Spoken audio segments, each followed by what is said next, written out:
तो क्या भाई लोग, आजकल हेडशॉट नहीं लग रहा है ना? सब पता चल रहा है मुझे। अच्छा, आप में से काफी प्लेयर्स ऐसे होंगे जिनकी मूवमेंट भी बढ़िया होगी और ग्लू बॉल भी ठीक ठाक से लगा लेते होंगे। हाँ। लेकिन जब बात आती है एक्यूरेसी की, तब आपका खेल खत्म। आपने सब कुछ ट्राई कर लिया होगा, अपनी सेंसिटिविटी चेंज कर ली होगी और अपनी एचडी तक को चेंज कर लिया होगा। और ये मुझे भरोसा है कि आपने अपनी सेटिंग की तो माँ बहन कर ही दिया होगा। और इतना सब कुछ करने के बाद जब बात आती है एक्यूरेसी की, तभी एक्यूरेसी मेन टाइम पे धोखा दे जाती है, बिल्कुल ही आजकल की लड़कियों की तरह। साला ये दुख का खत्म नहीं होता बे। और जब एक्यूरेसी की बात चली रही है तो हम ब्राजीलियन प्लेयर्स को कैसे भूल सकते हैं। उनका गेम प्ले देखकर हैकर भी हार मानकर बस यही बोलता है, झगड़ा बनना है। पर भाई तुम हैकर की तरह ये मत बोलने लगना। वाह क्या लड़का है, वेरी हैंडसम बॉय। क्योंकि ये सारे प्लेयर्स पीसी में खेलते हैं। ससुर।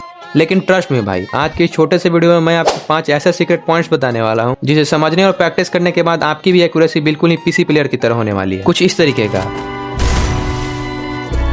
Early this morning,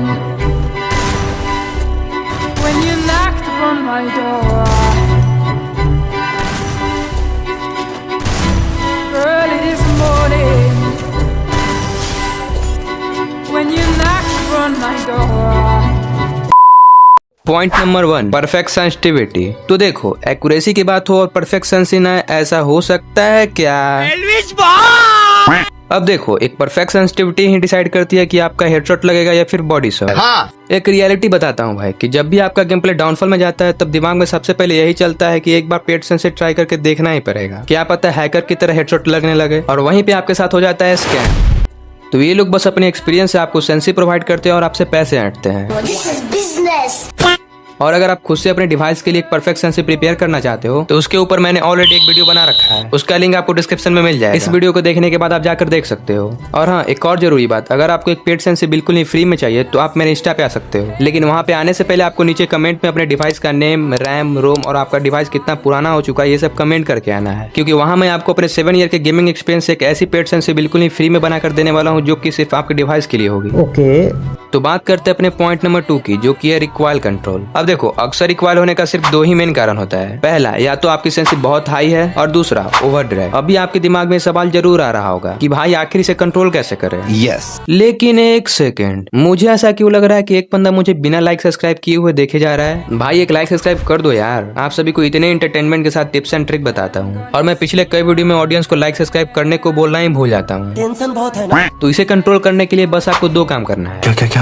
अगर आप ड्रैग वाली गन यूज कर रहे हो, जैसे UMP, MP5, MP40 ये सब हो गया, तो इससे फायरिंग करते वक्त आपको 3 से 4 बुलेट ही फायर करनी है, इससे ज्यादा आपको नहीं करना है। 3-4 बुलेट फायर करने के बाद आपको या तो गन को स्विच कर लेना है या फिर गन को रिलोड कर लेना है, नहीं तो फिर मूवमेंट कर लेना है। और ब्राजीलियन प्लेयर्स यही ट्रिक का यूज करके अपने रिकॉइल को कंट्रोल करते हैं। हलवाई क्या? अब जो रिकॉइल कंट्रोल करने का सेकंड ट्रिक है वो है ड्रैग स्पीड। तो सिंपली आप ये समझो कि अगर आपका एनिमी आपके बिल्कुल ही क्लोज में हो तो उस टाइम पे आपको फुल स्पीड के साथ ड्रैग करनी है, बट अगर आपका एनिमी लॉन्ग रेंज या मिड रेंज में है तब आपको थोड़ा स्लोली ड्रैग करना है। तो अब बात करते हैं अपने थर्ड ट्रिक की, जो कि है एम प्लेसमेंट। अब देखो, काफी यूट्यूबर्स बताते हैं कि अपने एम को एनिमीज के लेफ्ट साइड या राइट साइड पे रखना है या फिर एनिमी के चेस्ट के पास रख सकते हो, पर मेरा मानना है कि आपको अपने एम को सिचुएशन के अकॉर्डिंग सेट करना चाहिए, क्योंकि हर बार चेस्ट पे एम सेट करने से आपका हेडशॉट कनेक्ट नहीं होने वाला है। कभी कभी कोई बंदा रन कर रहा होता है तो कोई न्यू वर्क कर रहा होता है।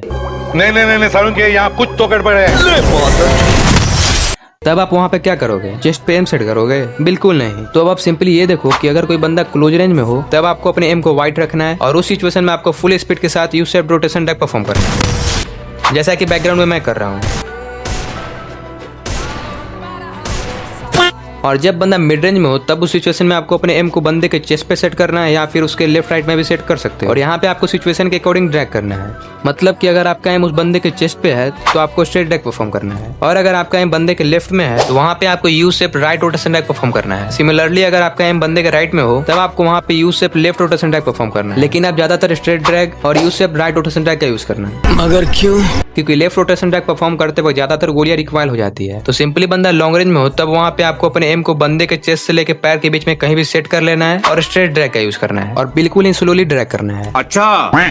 और वैसे ही कोई बंदा नूब वॉक कर रहा हो तब आपको वहाँ पे अपने एम को उस बंदे से थोड़ा दूर पे सेट कर लेना है और बंदे का जिस डायरेक्शन में हेड हो उसी तरफ ड्रैग कर देना है। और भाई जो पॉइंट नंबर 4 है वो है ड्रैग टेक्निक, और इसे मैं आपको थर्ड पॉइंट में ही समझा दिया है। तो जो लास्ट पॉइंट है मतलब कि पॉइंट नंबर 5 वो है प्रैक्टिस। तो भाई ये सारे यूट्यूबर्स कभी ना कभी प्रैक्टिस किए होंगे यहाँ तक आने के लिए, तो आपको भी प्रैक्टिस करनी होगी। टिप्स एंड ट्रिक्स आप बस समझते हो, प्रैक्टिस आपको करनी है। तो आज की इस वीडियो को यहीं पे एंड करते हैं, मिलते हैं किसी न्यू वीडियो में न्यू टॉपिक के साथ। तब तक के लिए जय हिंद जय भारत।